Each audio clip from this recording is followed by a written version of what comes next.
أعوذ بالله من الشيطان الرجيم بسم الله الرحمن الرحيم وصلى الله على محمد وعلى آله الطيبين الطاهرين الذين أذهب الله عنهم الرجس وطهرهم تطهيرا اللهم صل على محمد وآل محمد ولعنة الدائمة الباقية على أعدائهم ومنكر فضائلهم وغاصب حقوقهم أجمعين من يوم عداوتهم إلى قيام يوم الدين أما بعد عباد الله أوصيكم ونفسي بتقوى الله فإن التقوى خير الزاد وبها المعاد وتنفع يوم لا ينفع فيه مال ولا بنون إلا من أتى الله بقلب سليم وصلى الله على محمد وعلى آله الطيبين الطاهرين اللهم صل على محمد وآل محمد وعجل فرجهم আমার প্রিয় দর্শক ও শ্রোতাবৃন্দ আসসালামু আলাইকুম ওয়া রাহমাতুল্লাহি ওয়া বারাকাতুহু আপনাদেরকে আন্তরিক সালাম জানিয়ে আজকের অনুষ্ঠান ইসলামিল বাংলায় আপনাদেরকে স্বাগতম জানাই। আশা করি আপনারা যে যেখানে আছেন ভালো আছেন, কুশল ও মঙ্গলে আছেন, সুখে থাকুন, শান্তিতে থাকুন, সমস্ত প্রকারের দুঃখ কষ্ট থেকে মুক্তিতে থাকুন। আল্লাহ রব্বুল আলামিনের কাছে এই কামনা করি। যারা অসুস্থ আল্লাহ তাদেরকে সুস্থতা দান করুন, যারা ঋণে ভুগছে আল্লাহ তাদেরকে ঋণ মুক্তি করুন। ওইরূপ যাদের জীবনে কোনো প্রকারের অভাব বা অশান্তি আছে আল্লাহ রব্বুল আলামিন তাদের সকলের জীবনে সুখ শান্তি দান করুন ও সকলের মনোকামনা আশাকে পূরণ করুন। আমাদের সকলকে সৎ পথে চলার, অসৎ পথ থেকে দূরে থাকার এবং এক অপরকে সৎ উপদেশ দেওয়ার তৌফিক দান করুন। আমরা যেন সত্য বা হক জিনিসকে জেনে শুনে মেনে তার উপরে আমল করে সেটা অন্যদের সামনে তুলে ধরতে পারি বা সকলের কাছে পৌঁছে দিতে পারি। আল্লাহ রব্বুল আলামিন আমাদেরকে সেই মনোবল ও নেক তৌফিক দান করুন। আমিন ইয়া রাব্বাল আলামিন। এই দোয়ার সঙ্গে আজকের পর্ব শুরু করতে চলেছি।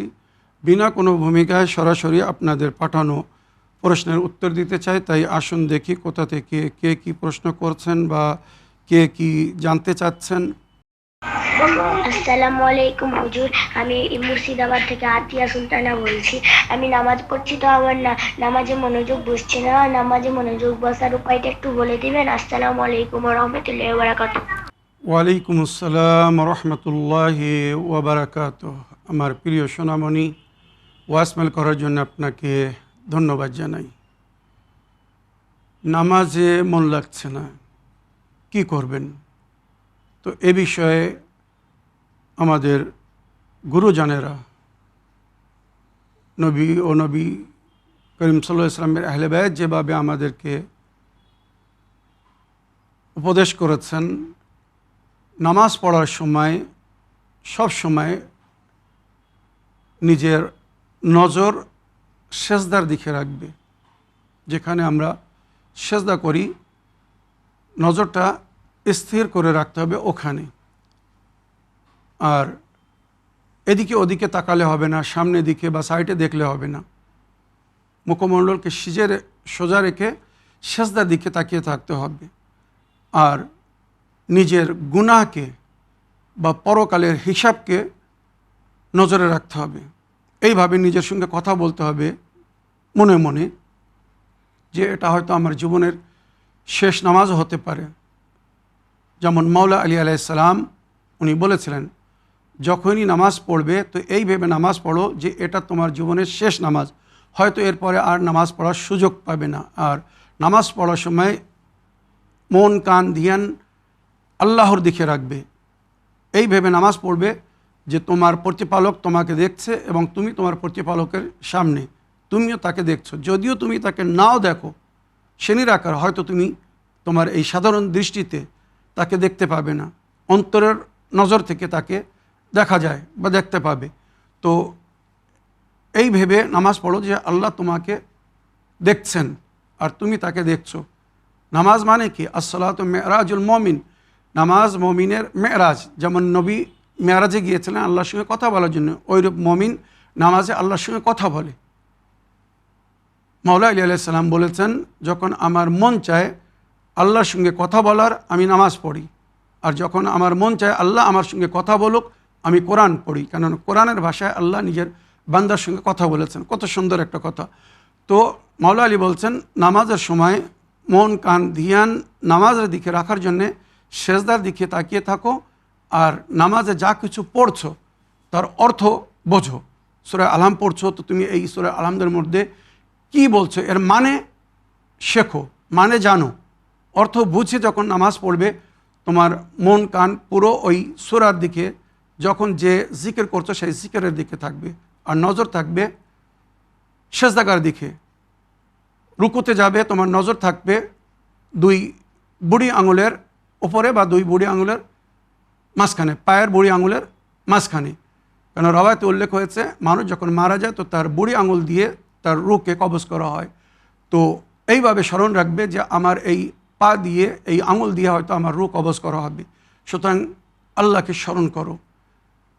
সেজদায় যাচ্ছ, নজরকে নিজের হাঁটুর দিকে বা কোলের দিকে রাখবে, মানে নজর কখনো এদিক ওদিকে নিয়ে যাবে না, তখন শয়তান মন ঘুরিয়ে দিবে। তো নামাজের অবস্থায় পুরো মন কান ধ্যান যাতে নামাজের দিকে থাকে, তো আল্লাহকে হাজির নাজির মনে করে নামাজ পড়তে হবে।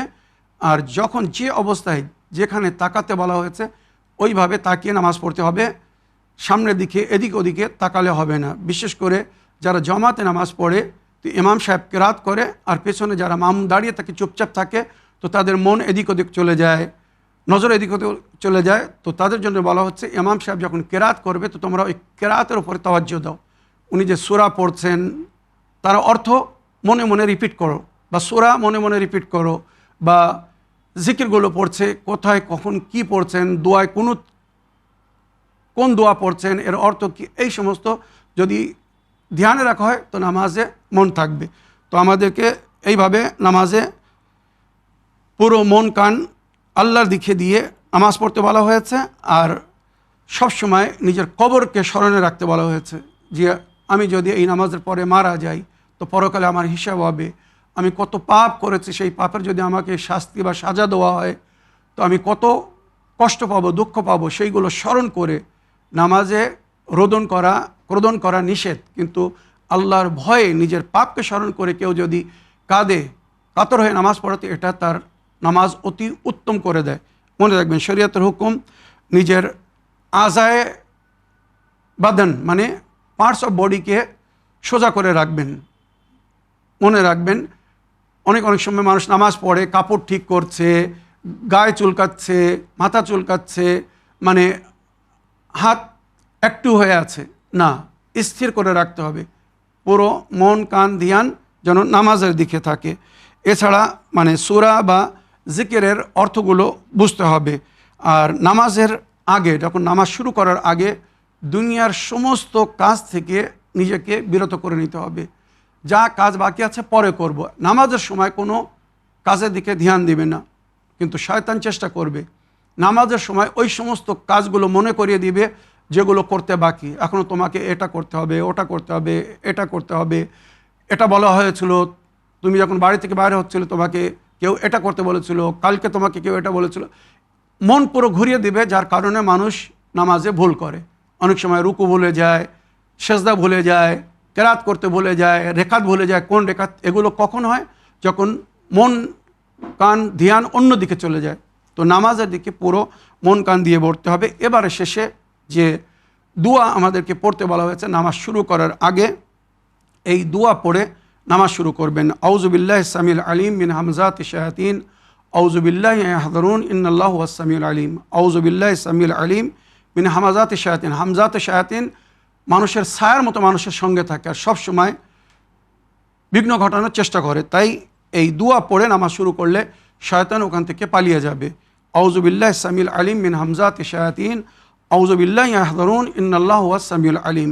এছাড়া নামাজ যদি সন্দেহ হয়, মন কান ধ্যান অন্যদিকে যায়, ইমামে জাফর সাদিক আলাইহিস সালাম বলেছেন বুকের উপরে হাত রেখে এই দোয়া পড়বে, বিসমিল্লাহির রহমানির রহিম, আল্লাহুম্মা সাররিহনি মিনাল হুমুমি ওয়াল গুমুমি ওয়া ওয়াহশাতিস সাদরি ওয়া ওয়াসওয়াসাতিশ শায়তান বেফাদলিকা ইয়া আরহামার রাহিমিন।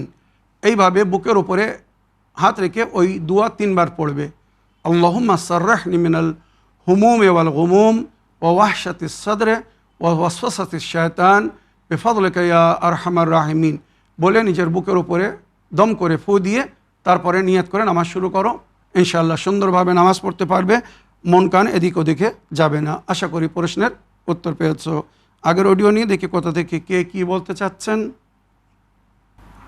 আসসালামু আলাইকুম, আমি মুর্শিদাবাদ রেজিনগর থেকে মর্জিনা বলছি। মাওলানা সাহেব, আশা করি আপনি ভালো আছেন, ভালো থাকেন এবং সুস্থ থাকেন। আল্লাহ রাব্বুল আলামিনের কাছে দোয়া করি। মাওলানা সাহেব, সূরার আয়াত নম্বর 23 এবং 24 এই আয়াত দুটি ব্যাখ্যা করবেন। আল্লাহুম্মা সাল্লি আলা মুহাম্মদ ওয়া আলি মুহাম্মদ। ওয়ালাইকুম আসসালাম রহমতুল্লাহি ওয়াবারাকাত। আমার প্রিয় বোন, আপনার ওয়াইসম্যানের জন্য আপনাকে অসংখ্য ধন্যবাদ জানাই। আপনি সূরা শুআরা আয়াত নম্বর 23 এবং 24 ব্যাখ্যা জানতে চেয়েছেন। আয়াত নম্বর 23 আহলে বায়তের ভালোবাসার হুকুম দিয়েছে। এর ব্যাকগ্রাউন্ড হচ্ছে নবী করিম সাল্লাল্লাহু আলাইহি ওয়াসাল্লাম যখন বিদায় হজ থেকে মদিনায় ফিরে এসেছিলেন, যেখানে হযরত আলী আলাইহিস সালামের ওলায়াতের ঘোষণার পরে আল্লাহ ঘোষণা করেছিলেন, আয়াত অবতীর্ণ করেছিলেন, আল-ইয়াওমা আকমালতু লাকুম দীনাকুম ওয়া আতমামতু আলাইকুম নি'মাতি ওয়া রাদিতু লাকুমুল ইসলামা দীনা। আজ আমি তোমাদের জন্য দিনকে পরিপূর্ণ করলাম, নেয়ামতকে সমাপ্ত করলাম, আর এই দিন ইসলামকে তোমাদের জন্য পছন্দ করলাম। তো এরপরে মদিনায় ফিরে এসে অনেক সাহাবারা বা বিভিন্ন গোত্র বা কাবিলার সর্দাররা যা সেই নিজের ক্ষমতা অনুযায়ী তারা আপোষে আগে মিটিং করেছিল, পরামর্শ করে যে কাবিলার যা ক্ষমতা ছিল সোনা দানা মণিমুক্ত তারা খঞ্জার থালায় সাজিয়ে নবীর দরবারে নিয়ে আসছে। আয় আল্লাহ নবী, আপনি আমাদের জন্য অনেক পরিশ্রম করেছেন, অনেক মেহনত করেছেন, আমরা ভুল পথে চলছিলাম, আপনি আমাদেরকে সৎ পথ দেখিয়েছেন, আমরা নরকের পথে যাচ্ছিলাম, আপনি আমাদেরকে স্বর্গের পথ দেখিয়েছেন, দিনের সংবিধান দিয়েছেন, সুন্দর জীবন দিয়েছেন, আমাদের ইহকাল ও পরকালকে উত্তম উজ্জ্বল করার সমস্ত উপায় বলে দিয়েছেন, রাস্তা দেখিয়েছেন। আয় আল্লাহ নবী, আমরা সামান্য কিছু উপহার নিয়ে এসেছি আপনার জন্য, আপনি এটাকে গ্রহণ করুন বা কবুল করুন। তখন আল্লাহর তরফ থেকে এই আয়াত অবতীর্ণ হয়। জিবরাইল আমিন এই আয়াত নিয়ে আসেন, কুল্লা আসালকুম আলাইহি আজরান ইল্লাল মুওয়াদ্দাতা ফিল কুরবা। আয় আমার নবী বলে দিন, আমি আমার এই রিসালাতের জন্যে, আমার দায়িত্বকে পূরণ করতে আমি যে পরিশ্রম করেছি এর জন্যে আমি তোমাদের কাছে কিছু চাই না, শুধু আমার আহলে বায়তের কারাবাতদারদের ভালোবাসা। সুতরাং আয়াত প্রথম থেকে পড়ি। বিসমিল্লাহির রহমানির রহিম। যালিকাল্লাযী ইউবাশশিরুল্লাহু ইবাদাহু আল্লাযীনা আমানু ওয়া আমিলুস সালিহাত। এটা তাদের জন্যে আল্লাহর নেক বান্দা, তাদেরকে শুভ সংবাদ দেওয়া হচ্ছে যারা আল্লাহর উপরে ঈমান এনেছিল এবং নেক কাজ করেছিল। তারা যখন নবীকে পারিশ্রমিক দিতে আসলো, তো আল্লাহ বলছেন, কুল্লা আসালকুম আলাইহি আজরান ইল্লাল মুওয়াদ্দাতা ফিল কুরবা। আমি আমার পরিশ্রমের পরিবর্তে তোমাদের কাছে কিছু চাই না, শুধু আমার করবার ভালোবাসা, আমার আহলে বায়তের ভালোবাসা। ওয়ামান ইয়াক্তারিফ হাসানাতান নাজিদ লাহু ফিহা হুসনান। যে একটি নেকি করবে আল্লাহ তার নেকিতে বৃদ্ধি করে দেবে। মানে এই যে তোমরা আমার কথা শুনে যদি আহলে বায়তকে ভালোবাসো, তো এর জন্য আল্লাহ তোমাদের সমস্ত নেকিকে বৃদ্ধি করে দেবে বা নেকি সওয়াবকে বেশি করে দেবে। তোমরা যদি আল্লাহর আহকামকে শুধু আল্লাহর হুকুম মনে করে পালন করো, সওয়াব পাবে। কিন্তু আল্লাহর আহকামকে যদি নবীর আহলে বায়তের ভালোবাসার সঙ্গে, নবীর আহলে বায়তের মহব্বতের সঙ্গে তাদের আদেশ অনুযায়ী যদি আদায় করতে থাকো, তো আল্লাহ সওয়াবকে আরও অনেক বৃদ্ধি করে দেবে। কারণ আল্লাহ যা কিছু নিজের বান্দাদেরকে দিয়েছেন এই আহলে বায়তের মায়া বা মহব্বতে, আর ওইরূপ আল্লাহ বলেছেন ওয়াবতাগু ইলাইহিল ওয়াসিলা, তার নিকটতম হওয়ার জন্য ওসিলা ধরো। তো সেই ওসিলা হচ্ছে নবীর আহলে বায়ত। তো নবীর আহলে বায়তকে যদি ওসিলা করে তোমরা নিজের নেকি আল্লাহর দরবারে পাঠাও, তো তার সওয়াব বৃদ্ধি করে দেওয়া হবে। ওমাই ইয়াক্তারিফ হাসানাতান নাজিদ লাহু ফিহা হুসনা ইন্নাল্লাহা গফুরুশ শাকুর। আল্লাহ ক্ষমাশীল এবং শুকরগুজার, মানে আল্লাহর জন্য যদি কেউ নেকি করে তো আল্লাহ তার শুকরিয়া আদায় করেন। আগে 24 নম্বর আয়াতে আল্লাহ রাব্বুল আলামিন বলছেন, আম ইয়াকুলুনা ইফতারা আলাল্লাহি কাযাবান ফাইন ইয়াশা আল্লাহ ইয়াখতিমু আলা কলবিকা ওয়া ইয়াহমুল্লাহুল বাতিলা ওয়া ইয়াহিক্কুল হাক্কা বিকালিমাতিহি ইন্নাহু আলিমুন বিযাতিস সুদূর। তারা অনেকেই যেমন গাদেরে খুমের ময়দানে হযরত আলী আলাইহিস সালামের বেলায়েতের ঘোষণার পরে কিছু মুনাফিকরা ছিল, তার মধ্যে হারিস বিন নোমানের ঘটনা বিখ্যাত। সে নবীর কাছে এসে বলছে, আয় আল্লাহ নবী, হযরত আলী আলাইহিস সালামের বেলায়েতের ঘোষণা যদি আপনি আপনার তরফ থেকে করে থাকেন তো আপনার উপরে আল্লাহর আযাব হবে, আর যদি আল্লাহর তরফ থেকে করে থাকেন তো আমার উপরে আল্লাহর আযাব হবে। মানে তারা সন্দেহ করছিল যে হযরত আলী আলাইহিস সালামকে নবী যে উম্মতের মাওলা বানিয়েছিলেন বা নিজের প্রতিনিধি বানিয়েছিলেন, তারা ভাবছিল এটা নবী নিজের তরফ থেকে করেছেন, যেখানে আল্লাহর আদেশে আল্লাহর হুকুমে উনি ওটা করেছিলেন। তো যেই হারিস বিন নোমান বলল, হারিস বিন নোমানে ফেরি, যে যদি আপনি আল্লাহর তরফ থেকে করে থাকেন তো আমার উপরে আযাব হবে, সঙ্গে সঙ্গে আকাশ থেকে পাথর এসেছিল আর তার মস্তিষ্কর থেকে মানে ছিদ্র করতে করতে তার পেছন দিয়ে বাইর হয়ে গিয়েছিল, ওখানেই সে শেষ হয়ে গিয়েছিল। ওইরূপ মদিনায় ফিরে আসার পরে কিছুরা সন্দেহ করছিল যে এই যে নবী নিজের আহলে বায়তের ভালোবাসার হুকুম দিচ্ছেন, তারা বলছিল এটা আপনি আপনার তরফ থেকে আমাদের উপরে চাপিয়ে যাচ্ছেন, আল্লাহর তরফ থেকে এমন কোনো হুকুম দেওয়া হয়নি।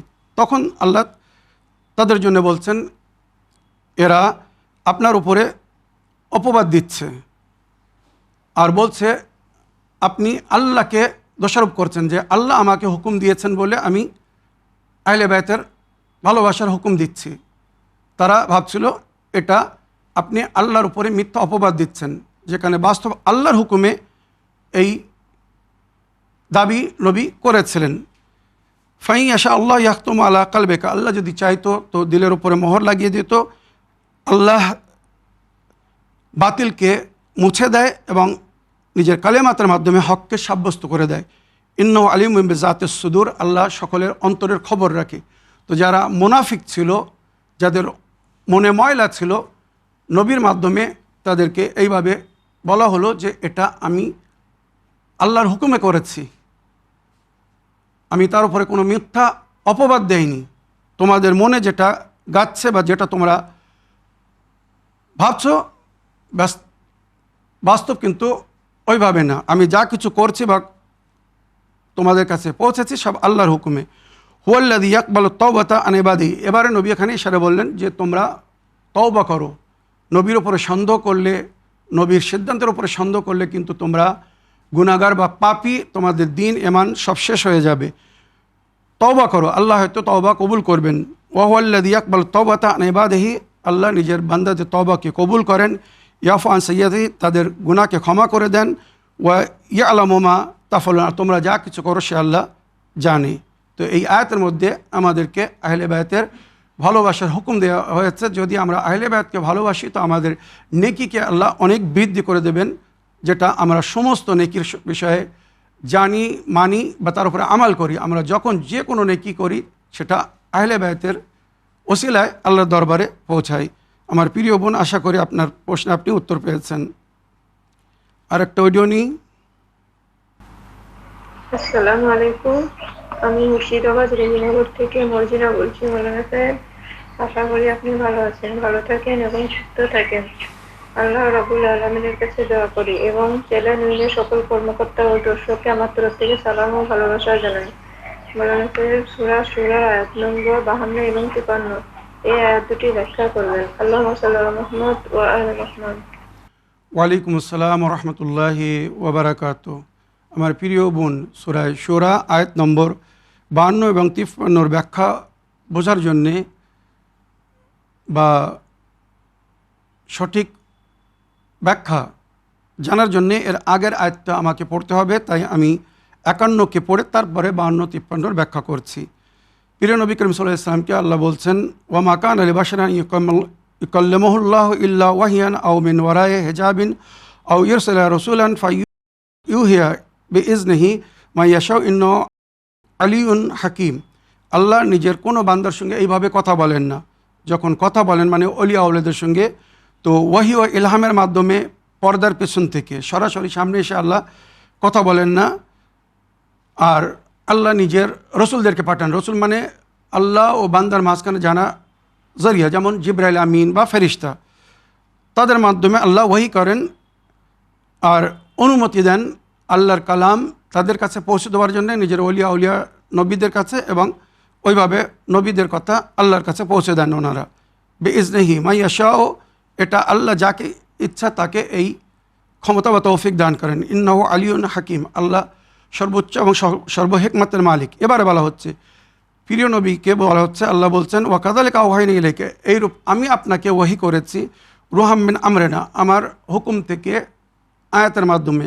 রুহ মতলব এখানে কোরআন বা আয়াতের মাধ্যমে।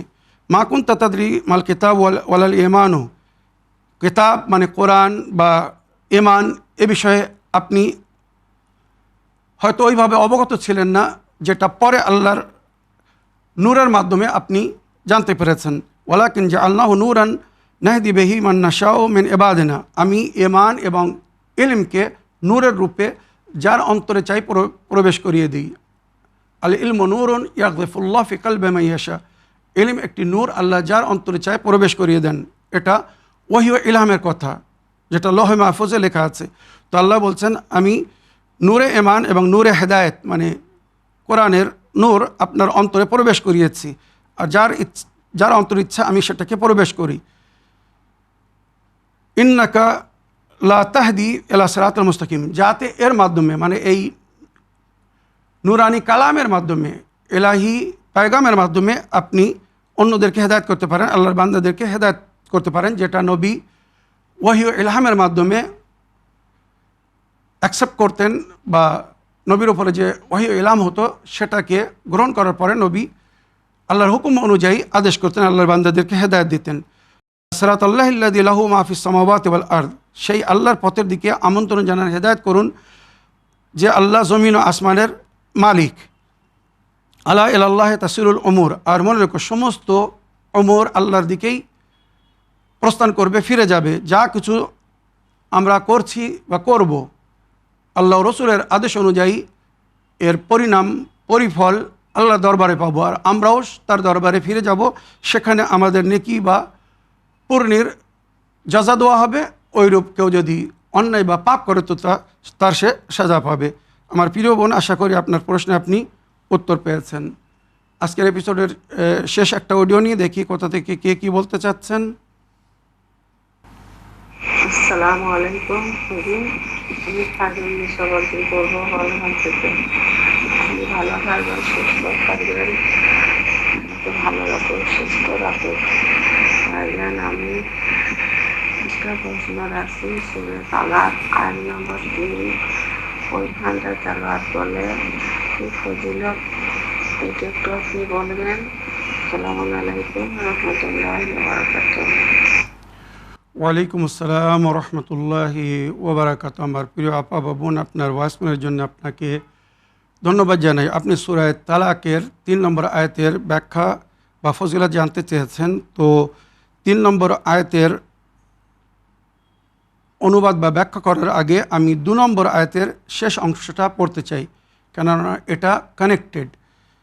ওমা ইয়াত্তাকিল্লাহ ইয়াজআল্লাহু মাখরাজান, যারা আল্লাহর ভয় করে চলে আল্লাহ তাদের জন্যে রাস্তাকে আসান করে দেন, সহজ করে দেন। মনে রাখবেন, ওমা ইয়াত্তাকিল্লাহ ইয়াজআল্লাহু মাখরাজান, যারা আল্লাহর ভয় করে চলে আল্লাহ তাদের জন্যে রাস্তা তৈরি করে দেন। ওয়া ইয়ারযুকু মিন হাইসু লা ইয়াহতাসিব, আর তাদেরকে এমন জায়গা থেকে রুজি দান করেন যেটা তার ধারণায়ও থাকে না। ওয়া মান ইয়াতাওয়াক্কাল আলাল্লাহ ফাহুয়া হাসবুহ, যে আল্লাহর উপরে বিশ্বাস রাখে সেই আল্লাহই তার জন্য যথেষ্ট। ইন্নাল্লাহা বালিগু আমরিহি, আল্লাহ নিজের হুকুমকে পৌঁছাবেন, মানে আল্লাহ যার নসিবে যেটা লিখেছেন সেটা সে পাবে, বা আল্লাহ নিজের ফেরেশতাদের মাধ্যমে পৌঁছে দেবেন। কাদ জাআলাল্লাহু লিকুল্লি শাইইন কাদরা, আল্লাহ সমস্ত জিনিসের জন্য একটি নির্ধারিত পরিমাণ রেখেছেন, আর আল্লাহ সমস্ত জিনিসের উপরে কুদরত রাখেন। এবারে এর ব্যাখ্যা বা এর তাফসির বলা হয়েছে, এটা বান্দাদের সমস্যার সমাধান, বিশেষ করে রুজি রুটিতে যদি সংকট হয় তো তার জন্য সুন্দর একটি উপায়। তোমরা আল্লাহর ভয় করে চলো, আল্লাহর ভয় করে চলো, হারাম কাজ করো না, আল্লাহ বিরোধী কাজ করো না। যদি আল্লাহর ভয় করে চলো তো আল্লাহ তোমাদের রুজিতে বৃদ্ধি করে দেবে, এমন জায়গা থেকে রুজি দেবে যেটা হয়তো তোমাদের ধারণায়ও নেই।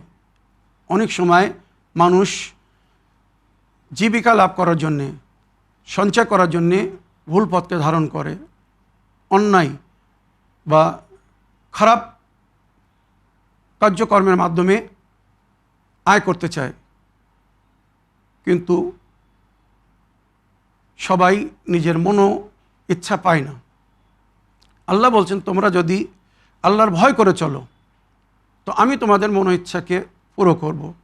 তো আমার প্রিয় বোন, এই আয়াতের সম্পর্কে যেটা বুজুর্গানে দিনরা বলেছেন, প্রতি নামাজের পরে কেউ যদি তসবিহ জাহরা সালামুল্লাহ আলাইহা পড়ার পরে 3 বার দরুদ শরীফ পড়ে, তারপরে 3 বার সূরা কুল আল্লাহু আহাদ পড়বে, তারপরে 3 বার এই আয়াত পড়বে, ওয়া ইয়াত্তাকিল্লাহা ইয়াজআল লাহু মাখরাজান ওয়া ইয়ারযুকহু মিন হাইসু লা ইয়াহতাসিব ওয়া মান ইয়াতাওয়াক্কাল আলাল্লাহ ফাহুয়া হাসবুহ ইন্নাল্লাহা বালিগু আমরিহি ক্বাদ জাআলাল্লাহু লিকুল্লি শাইইন কাদারা। 3 বার পড়ার পরে আবার 3 বার দরুদ পড়ে আর আল্লাহর কাছে দোয়া করে, তো আল্লাহ গায়েব থেকে তার মদত করবেন, তার রুজি রুটির ব্যবস্থা করে দেবেন। সমস্যার সমাধানের জন্য এটা একটি খুব সুন্দর উপায়। বিশেষ করে যাদের জীবনে রুজি রুটি নিয়ে সংকট আছে, তারা যদি এই আমাল করে তো ইনশাআল্লাহ খুব শীঘ্র তাদের জীবনে পরিবর্তন আসবে, তাদের জীবনে সুখ শান্তি ফিরে আসবে, ঋণ মুক্ত হয়ে যাবে এবং তার রুজিতে আল্লাহ বরকত দান করবেন। একটি লিখিত চিঠি পড়ি। সালামুন আলাইকুম মাওলানা সাহেব, আপনার কাছে নিবেদন, জিয়ারতে আশুরা পড়ার কি ফজিলত এবং কি লাভ যদি আপনি একটু বয়ান করতেন, আমরা সবাই উপকৃত হতাম। খুদা হাফিজ, ফি আমানিল্লাহ। ওয়ালাইকুম আসসালাম ওয়া রাহমাতুল্লাহি ওয়া বারাকাতুহু। আমার প্রিয় ভাই বা বোন, নাম ঠিকানা লিখেননি, আপনি জিয়ারতে আশুরা পড়ার ফজিলত এবং তার কি ফায়দা মানে লাভ কি জানতে চেয়েছেন। তো এই বিষয়ে ইমামে মোহাম্মদ বাকির আলাইহিস সালামের থেকে যে রওয়ায়েত, জিয়ারতে আশুরা অনেক সমস্যার সমাধান। কেননা কারবালার শহীদরা ইমামে হোসেন বা ওনার সাথীরা এই দিনের রক্ষার স্বার্থে যে কষ্ট ভোগ করেছিলেন, যে কুরবানি দিয়েছিলেন, এই জিয়ারতের মধ্যে তার উল্লেখ হয়েছে। তো জিয়ারতে আশুরার মধ্যে ইমাম হোসেন বা ওনার সাথীদের উপরে সালাম করা হয়েছে, আর ওইরূপ দুশমনে আহলে বাইতের উপরে যারা ইমাম হোসেন বা ওনার সাথীদেরকে হত্যা করেছিল, কাতল করেছিল, তাদের উপরে আল্লাহর অভিশাপ বা লানাত হয়েছে। তো কেউ যদি আহলে বাইতকে ভালোবাসে, আহলে বাইতকে সালাম করে আর আহলে বাইতের দুশমনদের উপরে আল্লাহর লানাত করে, তো তার অটোমেটিক জীবনে সুখ শান্তি ফিরে আসে। তাই ইমাম মোহাম্মদ বাকির আলাইহিস সালাম বলছেন, যদি কেউ এটা করে तो अल्लाह तार रुजीते वृद्धि कर दे, रिस्क में इजाफा होता है, ज़िंदगी बढ़ता है, बयस वृद्धि कर दे, अल्लाह हाजत रवा होती है, यानी अल्लाह तार मनोकामना आशा के पूरा कर दें, गुनाह माफ़ होते हैं, अल्लाह तार गुनाह के क्षमा कर दें। रवायते उल्लेख होते इमाम हुसैन अलैहिस सालामेर जियारत करले तार आगेर गुनाहके अल्लाह क्षमा कर दें बा पूर्वेर गुनाहके क्षमा कर दें, कुर्बे इलाही हासिल होता है। माने এই জিয়ারতের মাধ্যমে আল্লাহর ওলি আউলিয়াদেরকে যখন আমরা স্মরণ করি তো এর মাধ্যমে আল্লাহর নিকটতম হওয়া যায়। गायब से मदद मिलती है, अज गायब अल्लाह मदद करें। इमाम हुसैन का कुर्ब मिलता है, इमाम हुसैन अलैहिस्सलामेर থেকে चाहने वाला मानने वाला निकटतम है। इमाम हुसैन और तमाम मासूमीन राज़ी होते हैं। हम ज़ियारत आशुरा पढ़ले इमाम हुसैन एवं समस्त मासूमीनरा राज़ी हन तार থেকে। सैयदा ज़हरा और रसूल खुदा शफात फरमाएंगे, যেটা ওয়াদা। ইমাম হুসেন আলাইহিস সালামের জিয়ারত করলে মা ফাতেমা জাহরা এবং নবী করিম সাল্লাল্লাহু আলাইহি ওয়াসাল্লাম তার সিফারিশ করবেন, শেফাত করবেন।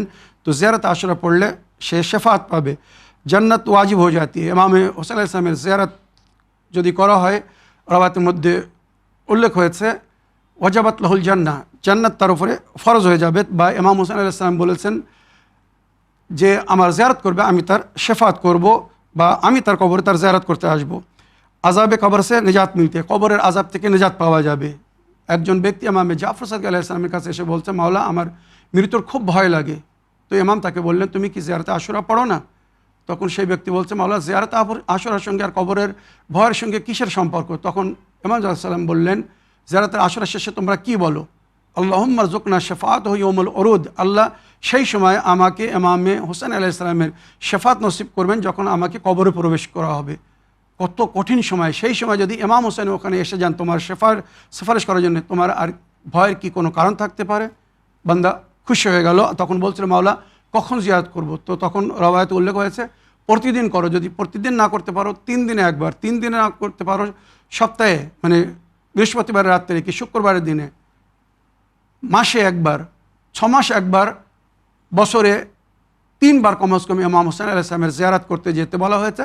আর যদি কেউ কবরের নিকটে গিয়ে জিয়ারত না করতে পারে তো দূর থেকে সে যেন ইমাম হোসেন আলাইহিস সালামের জিয়ারত করে। আযাবে কবর से निजात मिलती है, কবরের আযাব থেকে মুক্তি পাওয়া যায়। পুলিশ রাত পর ইমাম আলী মদদ পাएंगे, পুলিশ রাত পার করার সময় যেটা বড় কঠিন সময় হবে, মাওলা আলী তার মদত করবেন যে ইমাম হোসেন আলাইহিস সালামের এই জিয়ারতে আশুরা পড়বে। ইমাম কায়েম কা খুসুসি করম হতা है, ইমাম জামান আলাইহিস সালাম তার উপরে নজরে করম করেন যে ইমাম হোসেন আলাইহিস সালামের জিয়ারত করেন বা জিয়ারত আশুরা পড়েন।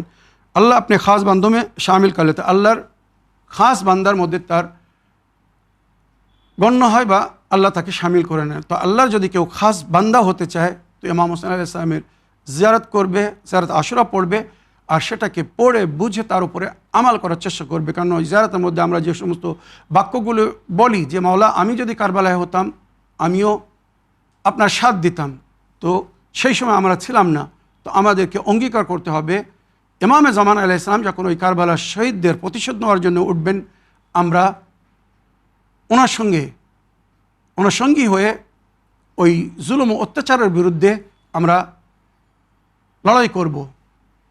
ইমাম জামানা যখন আলাইহিস সালাম ফিরে আসবেন, আল্লাহ আমাদের সকলকে তৌফিক দান করুন, আমরা যেন নিজের যুগের ইমামের সঙ্গী বা সাথী হতে পারি। উনি যখন জুলুমের প্রতিশোধ নেবেন আমরা যেন ওনার সঙ্গে থাকতে পারি।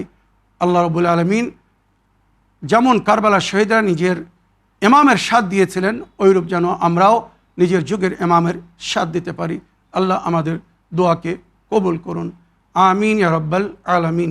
এই বলে আজকের বক্তব্য এখানে শেষ করলাম। ওয়া আখিরু দাওয়ানা আলহামদুলিল্লাহি রাব্বিল আলামিন, ওয়াসসালামু আলাইকুম ওয়া রাহমাতুল্লাহি ওয়া বারাকাতুহু।